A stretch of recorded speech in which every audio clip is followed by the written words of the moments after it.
the computer. Hi, and welcome back to the Uncensored Journey podcast, where we say whatever the fuck we want because it's our journey, like it or not. I am Cyndee Goldstein, and I'm here with. Gabriela Popescu. And today we are going to be talking about radical self-acceptance. So I guess we can just jump right into it. So Gabriela, what has your journey with self-acceptance been? Quite honestly, it's been something that I've put off as much as I could, and really didn't really give it the importance and significance it needs, because I didn't think it was that important. And the deeper I dived into my healing journey, the more I realized how important and fundamental it is. So yeah, that's been my journey over the last 4 years. I've dedicated more and more time to giving myself compassion and learning how to accept the imperfect and perfect parts of myself. What about you? Oh, it's been a long one. It started with finding out what makes me happy and then doing that unapologetically. And and then also realizing that acceptance is a choice that I just have to make every day. Learning, like loving myself is a liking myself some days. It's just is something that I have to choose to do every single day. Finding out, trying to figure out the things that make me happy or finding out the things that I like has helped me accept who I've become. And it's all kind of it's a kind of a long process to get to like a really simple thing, but it's worth it. It's totally worth it. That's right. So yeah. So jumping back into just for I like to learn things. So I was just curious if there were three things that helped you accept yourselves. Um, Doesn't have to be three things, just some things that have helped you accept I know. yourself. I know. Sometimes the most simple answers are the hardest for me to come up with. I think three things. Well, just and we'll talk about this later in the month and in the upcoming episodes. But just knowing that I am beautiful the way I am, and knowing that if I choose to accept myself, then other people will do the same, and I will just have a better quality of life and a better experience in my overall journey. And then also learning that we are all learning and we're in different stages of our lives. And especially when I'm learning something new, that it's okay to make mistakes. It's okay to fail. And that's how I learn. So just having that mind shift really helped. What about you? What are Awesome. three that helped you? There's a bunch of stuff, but I think that kind of the main thing was surrounding myself with like-minded people and people that weren't assholes, and people who were on kind of the same path that I have been on. Um, and also finding tools that help me just every day with my mindset. So I think I mentioned in other podcasts about writing love letters to myself and really trying to believe the things that are in in the love letters, and eventually learning to accept those things about myself, even if it was hard to hear at first. Um, and also, filling my mind with things that feed my soul. So like in the car instead of listening to, nonsense, or I listen to like books, like audiobooks, or I listen to podcasts, things that feed my soul and help me on this journey. I'm one of those people that if I'm not continually reminded of this, then I'm just going to forget about it and go back to being like, oh, I'm shit. So I'm constantly having to do things that keep me in that mindset of like, I love myself and I'm a good person. And, um, like loving myself isn't selfish and things along those lines. So it's just a constant reminders for me that, um, that accepting myself is a positive thing, and I don't have to be shameful of that. That's beautiful. So Yes. how how often do you find yourself comparing your journey to others? Um, it's a lot less now. Um, I used to spend a lot of time comparing things that I had versus other people, and I, I've learned to keep the focus on myself and bettering myself no matter what the things around me look like. It's harder to do with the people that you love, not making sure that they have the things. And sometimes I compare my life to somebody I love's life, and and trying to figure out why they're not the same, or like why we can't be equal or comparable. But what I've really had to learn is that things look different. It doesn't have to look the same in every single person's life. Like somebody could be happy with, you know, like small things, and some people could be happy with big things. And I just, it's apples and cats, right? You can't compare yourself to other people's lives. They're just not comparable. Like you have your own thing going on, they have their own thing going on. And it may look it's just going to look different. It's not better, it's just different. And that's where I ended up having to go. How about you? Do you compare yourself to your journey to others? To apples and cats. I love that analogy. I stole that. That's not my analogy. Thank you, Hal Sparks. I love it. Yes. So right now I'm in the process of completing a, a second coaching program. And I find myself with coaches that have been in the business a lot longer than me, people that have been in the business for, 2 years more than I have.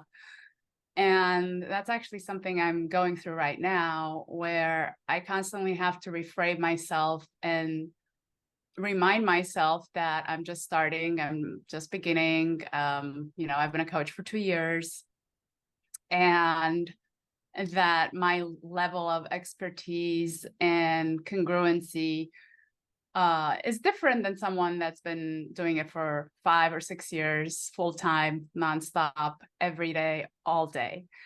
And that is okay. And yeah, just like you said, it's a choice, and it's a constant reminder that I'm on my own journey, and my experience is my own, and everyone is on their own journey, and sometimes we cross paths, sometimes we don't, and that's okay. We just continue forward.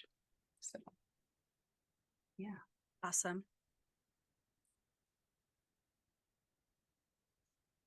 How do you shift your mindset to embrace these imperfections and view it as a part of your unique identity? um Well, so I started doing this maybe like a month ago, where every morning before I do my workout, I write out 3 things that I did well the day before. And they don't have to be big things. It could be literally, I got my steps in, or I completed the workout that I wanted to do.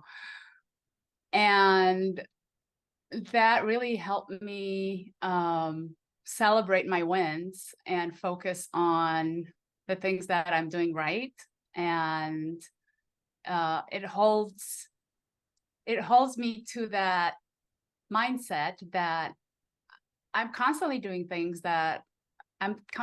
things well, and um, I don't have to be perfect, right? I just have to improve, even if it's 1%, right? Every day.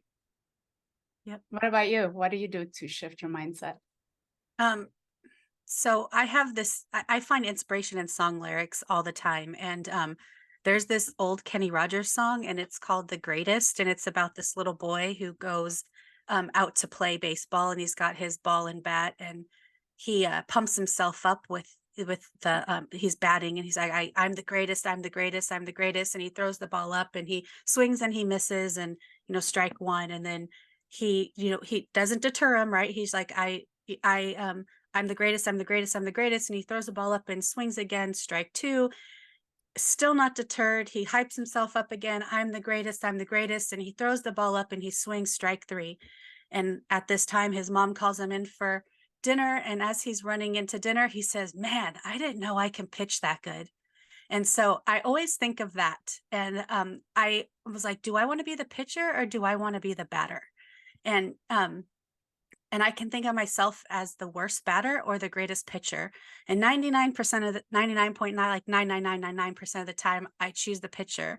And it's a good reminder to like not harp on the things that I'm bad at and harp on the things that I'm good at, because I also believe that we manifest good and bad into our lives. And if we're constantly focused on the bad, that's what we're going to get. If we're constantly focused on negative, we're going to get negative. But if we're constantly focused on the good and the positives, then that's what I'm going to get in return. And it's just, I always go back to that song. It's been years, and I always go back to that song and think of that little boy. And do I want to be the pitcher? Or do I want to be the batter? And it just works for me. So that's I my love that. little secret. That's awesome. I try so hard. And then I guess like so what are some qualities and strengths you appreciate about yourself? And how have these strengths positively impacted your life? Mm. Great question. Learning. I love my curiosity of learning how to do new things and how to support myself to improve, and also to just learn shortcuts, right? Like hacks. I love hacks. Reading and learning new things on how to make things much easier and faster and just more successful. I love that. What else? Yeah, curiosity, learning, and my ability to constantly transform and shift. I have a business and it's called Gabriela Phoenix. That's the that's my last name, my pseudo name that I really associate with. I have a phoenix of a tattoo on my shoulder, just constantly transforming and shedding new layers to get to the diamond that I am. So, what about you? What are some qualities and strengths that you appreciate about yourself? So I've had to really like dig into this for myself, because I feel like there's so many negative things that I um have I thought were negative, but in certain situations they aren't. So like for example, like I'm super controlling. I can be super controlling. And in my personal life that doesn't work. But at work, being controlling and like super organized and anal about things, that really works. And so I've had to try to figure out how to make everything into a strength, right? So like where's the appropriate time that's going to be a strength. And so like being loyal is great in my personal life and in my personal relationships. Being loyal at work sometimes isn't the greatest, because I can get, they're not loyal to me always, right?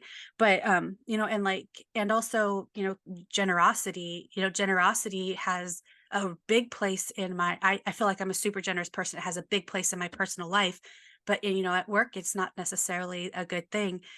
Sometimes you get used and abused sometimes in the work life. So really, the strength that I appreciate most about myself is being able to determine where those strengths work and where those strengths don't work. And having like how they impacted my life, or positively impacted my life. I just think that um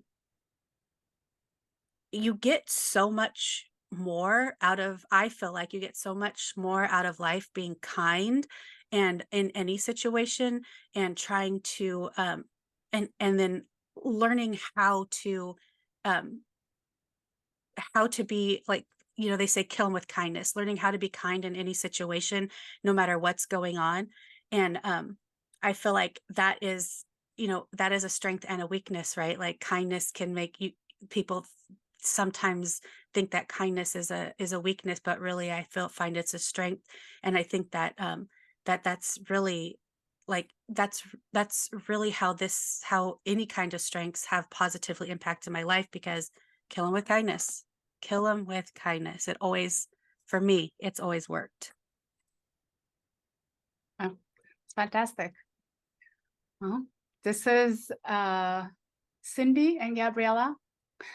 Thank you for joining us today. And don't forget to subscribe and stay tuned for our next episode. It's going to be released next Monday, and it's going to focus on body image and self-worth.